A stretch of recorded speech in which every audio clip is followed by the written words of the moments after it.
what happens to people that lets them tune into a deeper level of intent, that wakes them up from the spell of mere consumerism and the kind of subjectivity that is, the manipulation of images and desires that constitutes consumerism and which dominates many people's lives?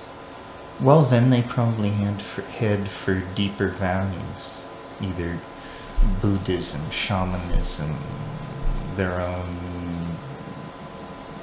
whatever lies in their own ethnic background. Because in fact, civilization is a carnival.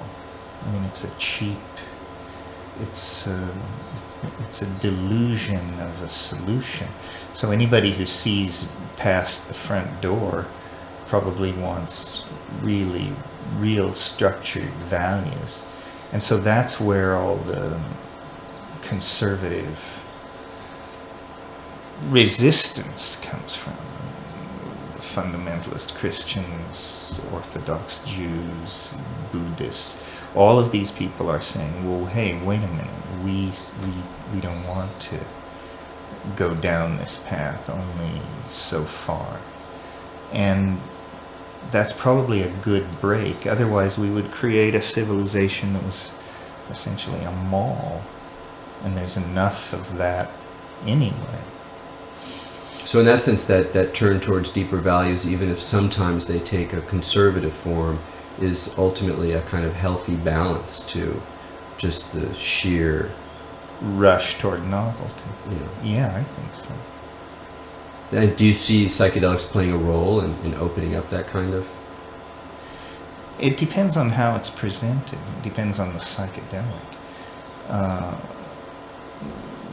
If it comes along with some wizened 90-year-old Indian from South America, it's hard to see that we're abandoning ourselves to the trivial and the concocted. And so it's a marketing and packaging issue, basically. And so what would that look like then, if you were? Well, I'd say the wrongly packaged version would be some kind of, like Castaneda is a formulaic cult. Do these things, take these drugs, follow these instructions, and moral obligation will flee from your ken. Nobody can be that foolish. If, on the other hand, you sincerely pursue this stuff, grow the plants, try to understand it, try to revivify the rituals and figure out what it's all about, well, that's an authentic push towards spirituality, and a very authentic push towards spirituality, and probably fruitful.